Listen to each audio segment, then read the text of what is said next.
Shalom Bapak Ibu Saudara-saudara yang dikasih dalam Kristus Yesus Tuhan. Apa kabar semuanya? Senang boleh bertemu kembali lewat channel YouTube saya dalam momen Natal Desember 2024 ini. Sebelum saya menyampaikan renungan Natal, saya mau menyanyikan satu buah lagu yang berjudul Natal di Hatiku. Nah, saya juga mengajak saudara untuk kita nyanyi bersama-sama di tempat saudara masing-masing. Haleluya.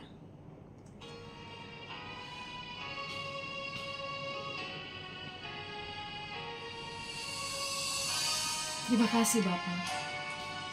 Terima kasih Tuhan Yesus Kristus.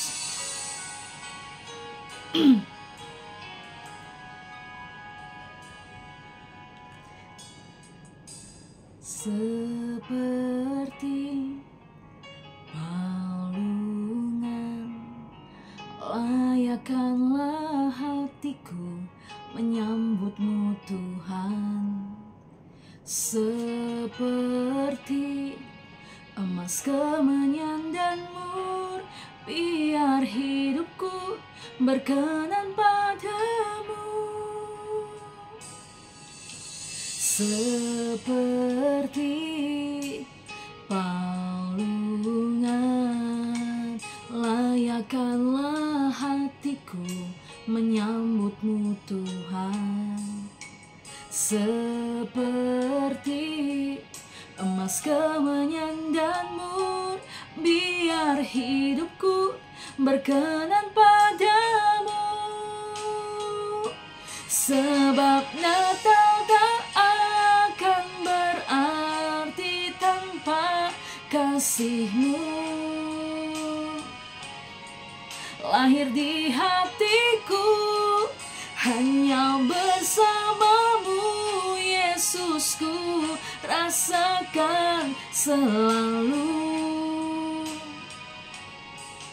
Indahnya Natal di hatiku. Terima kasih untuk karya keselamatan yang Tuhan telah berikan bagi setiap kami. Makasih Tuhan Yesus. Seperti palungan, layakkanlah hatiku menyambutmu Tuhan. Seperti emas kemenyan dan mur, biar hidupku berkenan padamu. Sebab Natal tak akan berarti tanpa kasih-Mu. Lahir di hatiku hanya bersamamu, Yesusku, rasakan selalu.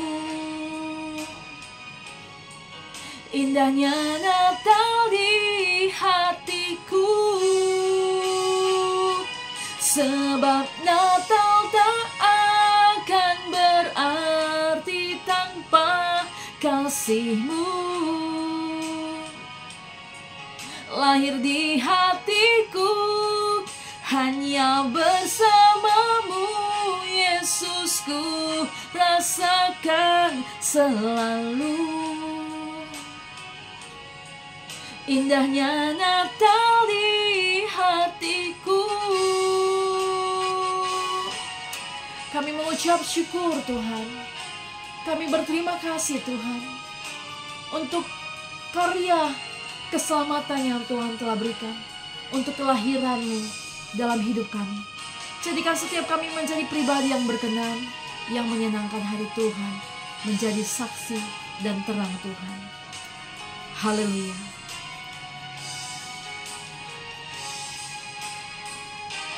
Sebab Natal tak akan berarti tanpa kasih-Mu. Lahir di hatiku hanya bersamamu, Yesusku, rasakan selalu. Indahnya Natal di hatiku.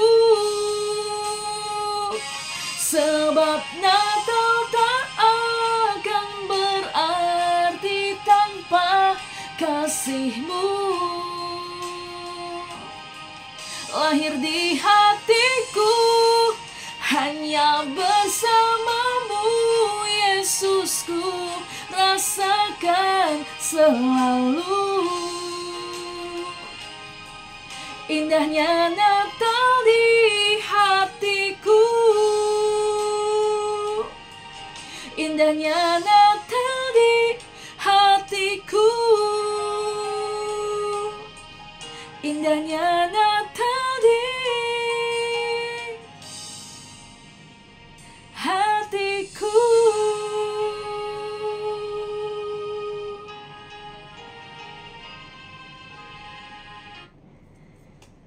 Mari kita berdoa. Bapa, kami mengucap syukur dan berterima kasih Tuhan untuk kehadiran-Mu dalam hidup kami. Tuhan, kami berdoa, kami meminta, biar kiranya Engkau semakin besar dalam hidup kami Tuhan Yesus. Bukan hanya menjadi bayi dalam hidup kami, tapi hidup kami menjadi terang dan kasih Kristus yang semakin dapat dirasakan dan dinikmati. Oleh karena itu Tuhan, berfirmanlah Engkau, biar renungan Natal pada kesempatan ini boleh menjadi berkat bagi setiap kami yang mendengar. Berikan kami telinga seorang murid dan hati yang subur Tuhan. Kami menerima rema dari kebenaran firman Tuhan, kami diberkati dengan berkat Natal yang kami rayakan. Kami tahu apa arti hidup kami, karena Tuhan mau hidup kami menjadi berkat dan menjadi terang. Datanglah kerajaan-Mu di bumi seperti surga Tuhan. Urapi hamba yang menyampaikan renungan Natal ini, sehingga lewat firman Tuhan, lewat perenungan ini kami semua diberkati Tuhan. Di dalam Kristus Yesus Tuhan dan Juru Selamat kami yang hidup, kami sambut firman Tuhan, kami terima berkat Natal daripada Tuhan Yesus. Setiap kita yang siap mendengarkan firman Tuhan dan siap untuk terima berkat Natal, bersama-sama kita katakan, amin. Puji Tuhan saudaraku, kita masuk dalam momen Natal di Desember 2024 dan hitungan beberapa hari ke depan kita akan masuk tahun 2025. Renungan Natal ini kita tahu bahwa momen Natal yang dirayakan di seluruh dunia oleh orang percaya mengingatkan kita sebuah kejadian yang sangat indah dan menakjubkan dengan kehadiran bala tentara surgawi yang memuji Allah, saudaraku. Kemuliaan bagi Allah di tempat yang maha tinggi dan damai sejahtera di bumi di antara manusia yang berkenan kepadanya, yang terdapat dalam Lukas 2 ayat 14. Dan ajakan para gembala-gembala yang berkata seorang kepada yang lain, marilah kita pergi ke Bethlehem, yang menyatakan bahwa Allah Bapa mau untuk setiap kita mengalami apa yang Dia katakan dalam doa Bapa kami, bahwa kerajaan surganya ada dalam hidup saudara dan saya. Karena Tuhan Bapa Surgawi sangat mengasihi saudara dan saya. Ada 3 hal yang mau saya sampaikan dalam renungan Natal pada kesempatan ini, saudaraku. Yang pertama adalah bahwa Allah Bapa sangat mengasihi dan mencintai kita. Injil Yohanes 3 ayat 16 berkata, karena begitu besar kasih Allah akan dunia ini, sehingga Ia mengaruniakan anaknya yang tunggal, supaya setiap orang yang percaya kepadanya tidak binasa, melainkan beroleh hidup yang kekal. Bagi semua orang, saudaraku, Yesus datang bukan hanya buat satu suku atau buat satu agama, tapi Yesus datang untuk seluruh dunia ini. Tetapi bagi orang yang percaya kepadanya, maka diselamatkan. Semua manusia telah berdosa, saudaraku, dan butuh keselamatan. Roma 3 ayat 23 berkata, semua orang telah berbuat dosa dan telah kehilangan kemuliaan Allah. Dan berita kabar baik pertama kali disampaikan oleh para malaikat kepada para gembala-gembala yang pada zaman itu gembala memiliki strata paling rendah dalam status sosialnya, saudaraku. Para gembala itu memiliki strata sosial yang paling rendah pada masa itu, saudaraku. Yang memiliki arti bahwa Tuhan bisa memakai siapa saja, bahkan yang bodoh, yang tidak terpandang, yang kecil, yang hina, untuk memuliakan Tuhan. Ingatlah bahwa Yesus yang sangat mulia itu lahir dan diletakkan di dalam sebuah palungan. Palungan adalah sebuah tempat di mana makanan hewan diletakkan, saudaraku, bau dan kotor, saudaraku. Bukan tempat yang mewah, bukan tempat yang harum, tetapi sebuah kandang domba. Dan bayi Yesus diletakkan di atas palungan. Palungan adalah tempat makanan hewan, saudaraku. Yesus rela mengambil rupa seorang manusia, menunjukkan sebuah sikap kerendahan hati Yesus. Yesus mau menjadi sama seperti manusia untuk menyelamatkan saudara dan saya, orang berdosa yang membutuhkan pengampunan, yang membutuhkan keselamatan. Dalam gambaran palungan juga mengartikan bahwa saudara dan saya yang menerima keselamatan yang daripada Tuhan Yesus Kristus, saudara juga membutuhkan makanan rohani. Ingatlah bahwa Yesus adalah roti hidup itu. Kita perlu makanan rohani. Kita perlu firman Tuhan untuk memberikan kehidupan bagi kita.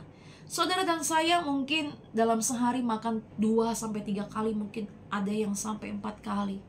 Tapi ingatlah bahwa manusia batinia kita, rohani kita membutuhkan makanan, yaitu firman Tuhan.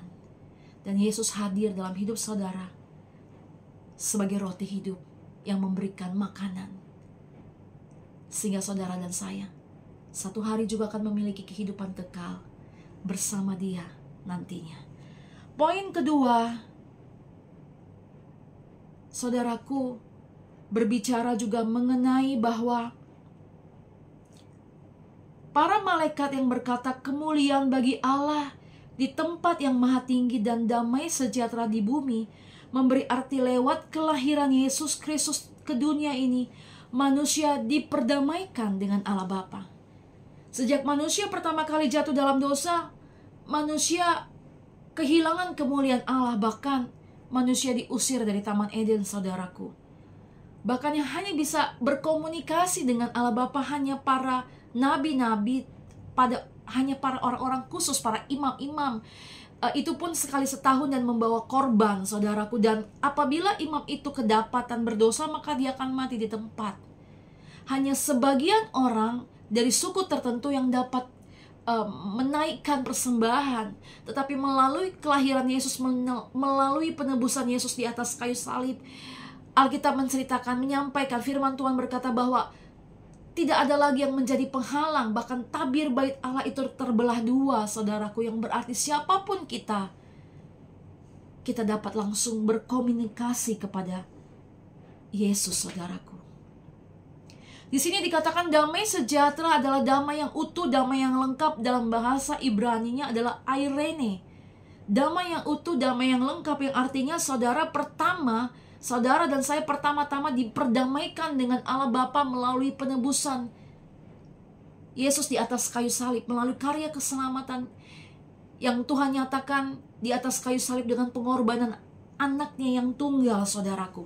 Saudara dan saya diperdamaikan dengan Allah Bapa, sehingga saudara dapat berkomunikasi secara langsung melalui doa. Saudara dapat mengenal apa yang menjadi isi hatinya lewat firman Tuhan yang kita dengar.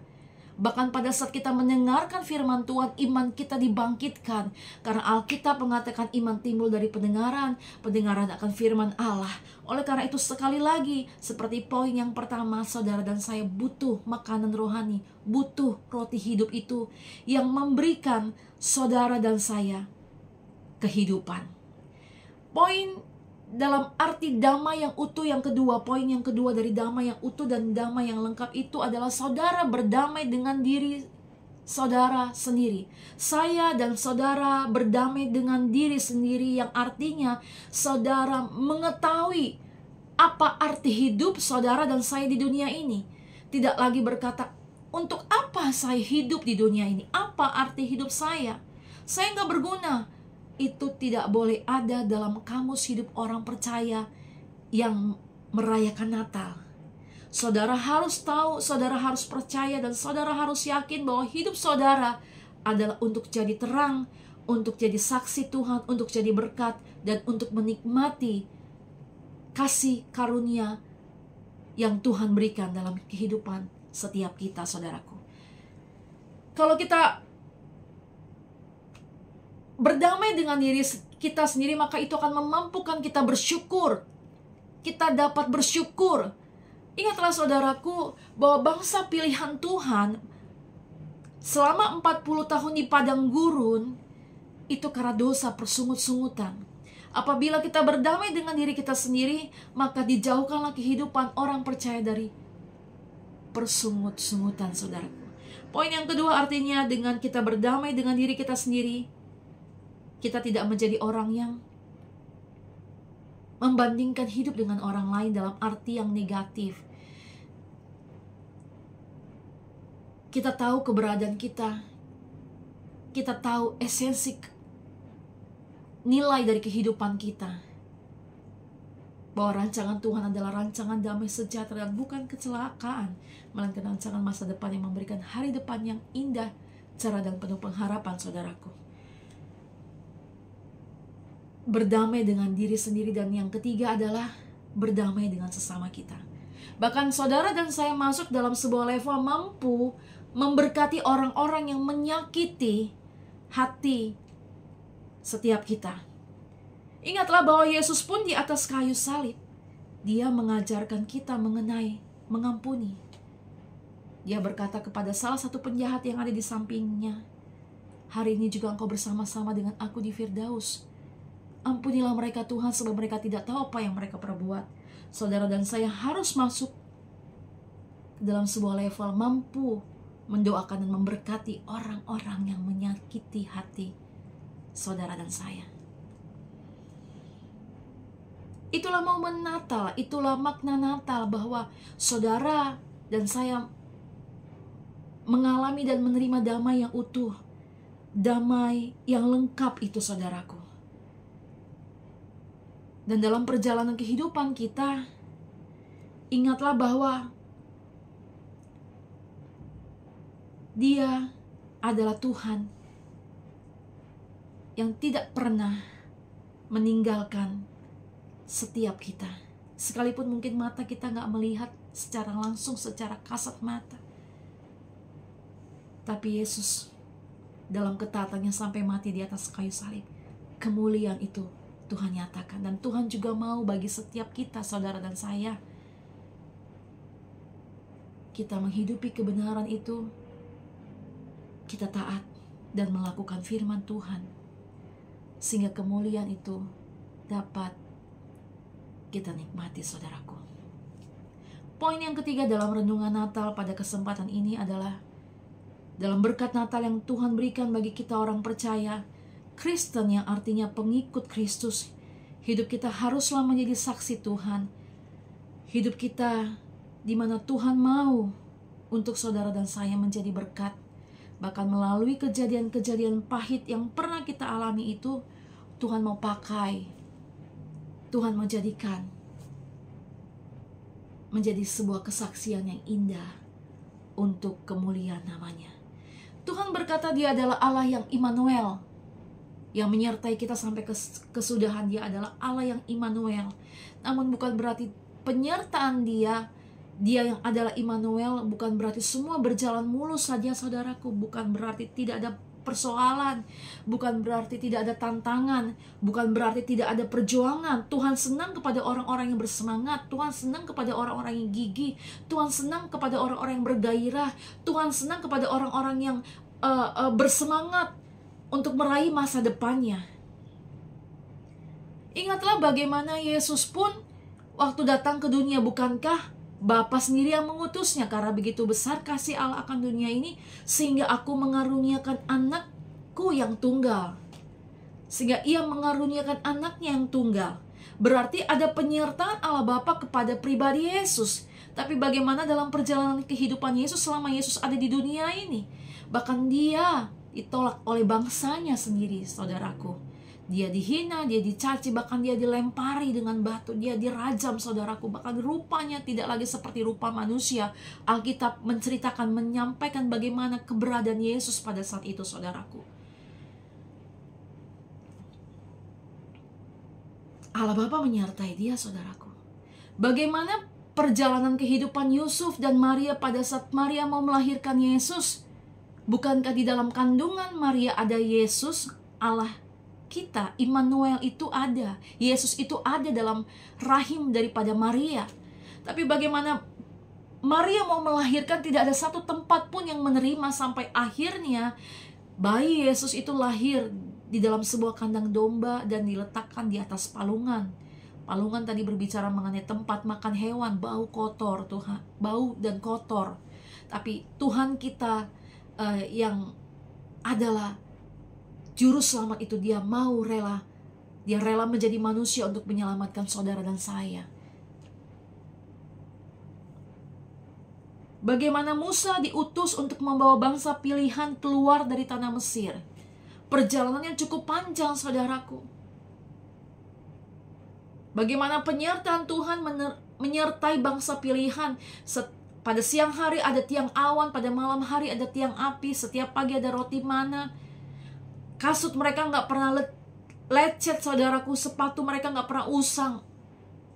Begitu luar biasa penyertaan Tuhan. Dalam perjalanan itu pun mereka merasakan dan melihat bukti nyata kebesaran Tuhan, penyertaan Tuhan. Tapi bagaimana bangsa Israel bersungut-sungut. Ada persoalan, ada rintangan, tapi Tuhan menyertai. Yang walaupun pada akhirnya hanya sebagian saja, yaitu Yosua dan Kaleb yang masuk ke tanah perjanjian. Dalam renungan Natal ini, yang poin yang ketiga yang mau saya sampaikan, bahwa dia adalah Allah Immanuel yang menyertai saudara dan saya. Bukan berarti penyertaan Tuhan yang mengatakan aku menyertai engkau, bukan berarti semua perjalanan kehidupan itu mulus saja, saudaraku. Ada persoalan, ada tantangan, tapi lewat persoalan tantangan itu untuk membentuk pribadi saudara dan saya, untuk membentuk karakter saudara dan saya, untuk menjadikan pribadi saudara menjadi pribadi yang berkenan di hadapan Tuhan. Ingatlah bahwa pribadi Yesus adalah pribadi yang mulia dan maha kudus. Maka Tuhan juga mau lewat persoalan tantangan, kesulitan, saudara menghasilkan buah yang semakin lebat dan manis, menghasilkan buah roh, karakter Kristus, saudaraku. Haleluya.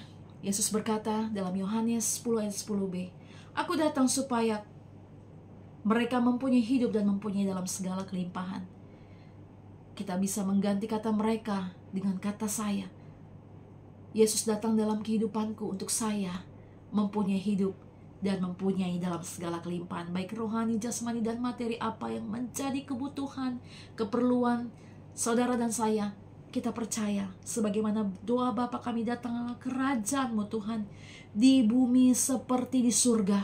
Biar itu boleh kami benar-benar terima, kami benar-benar menikmati bersama keluarga kami. Tuhan mau lewat momen Natal ini, Yesus bukan hanya sekedar menjadi bayi saja, tapi Yesus itu harus semakin besar dalam hidup saudara dan saya. Sehingga digenapi apa yang firman Tuhan katakan, dia harus semakin besar dan aku semakin kecil. Sehingga pada saat kita melihat dan orang melihat kita, yang terlihat adalah Yesus. Yang dirasakan dan dinikmati adalah Yesus. Mari kita berdoa.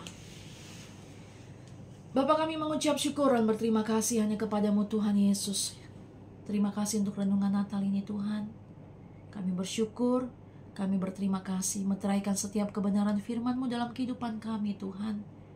Biarlah Engkau semakin besar dalam hidup kami Tuhan. Kami semakin kecil. Biarlah karakter kami semakin Tuhan perbaharui, bahkan sempurnakan sehingga kami boleh menghasilkan karakter Kristus lewat persoalan, tantangan. Kami tahu bahwa Tuhan Allah menyertai kami sampai pada kesudahannya. Pada saat kami setia, pada saat kami taat, pada saat kami senantiasa melakukan kebenaran dan hidup dalam kebenaran, kami tahu kemuliaan Tuhan Itulah yang menjadi bagian hidup kami. Karena firman-Mu berkata bahwa Engkau datang dalam hidup kami supaya kami mempunyai hidup dan mempunyai dalam segala kelimpahan. Tuhan, dipermuliakanlah Engkau. Terima kasih Tuhan. Kau Yesus Kristus Tuhan Juru Selamat kami. Kami mau sekali lagi menyampaikan dan berkata, biarlah Engkau semakin besar dalam hidup kami. Terima kasih Tuhan, berkati umat-Mu. Bagi yang sakit, hamba berdoa, letakkan tangan-Mu di bagian tubuh yang sakit dan katakan, oleh bilur-bilur Tuhan Yesus, aku sehat, aku sembuh.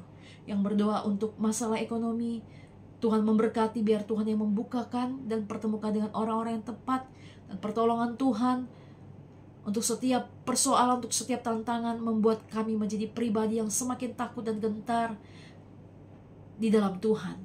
Berkati Tuhan, biar berkat Tuhan tercurah, dan Tuhan memberikan jawaban bagi setiap pribadi-pribadi anak-anak-Mu yang membutuhkan berkat kemurahan Tuhan. Berkati setiap keluarga, berkati para suami, berkati para istri, sehingga setiap keluarga, setiap orang tua boleh menjadi contoh teladan bagi anak-anaknya. Berkati setiap anak-anak kami Tuhan, Engkau melindungi, memagari pergaulan mereka, sehingga mereka menjadi anak-anak muda yang cinta Tuhan, anak-anak muda yang hidup dalam kebenaran dan kekudusan, anak-anak yang muda yang tahu apa arti hidup mereka, bahwa Yesus telah mati menebus hidup setiap kami, bahwa Yesus punya rencana yang indah untuk menjadikan kami berhasil, sukses, dan memiliki masa depan indah yang cerah. Dalam perlindungan Tuhan kami aman. Terima kasih Tuhan. Dalam nama Tuhan Yesus, berkati setiap para pengusaha, berkati setiap para profesi, para dokter, para guru, pengajar, orang-orang yang Tuhan tetapkan dan letakkan di pemerintahan. Berkati Tuhan di dalam nama Tuhan Yesus Kristus. Berkati Tuhan bangsa kami, negara kami, berkati pemerintah kami, berkati umat-Mu yang mendengarkan firman Tuhan dalam nama Yesus. Biarlah berkat Natal, sukacita, damai, sejahtera daripada Tuhan limpahkan kemuliaan bagi Allah di tempat yang maha tinggi, kepada manusia, kepada setiap orang percaya yang berkenan kepadamu Tuhan. Biar setiap kami yang terima perdamaian dengan Allah Bapa melalui Kristus Yesus Tuhan, kami pun diperdamaikan dengan diri kami sendiri. Kami tahu hidup kami Tuhan hadirkan di dunia ini untuk menjadi berkat, menjadi terang, dan menikmati berkat Tuhan.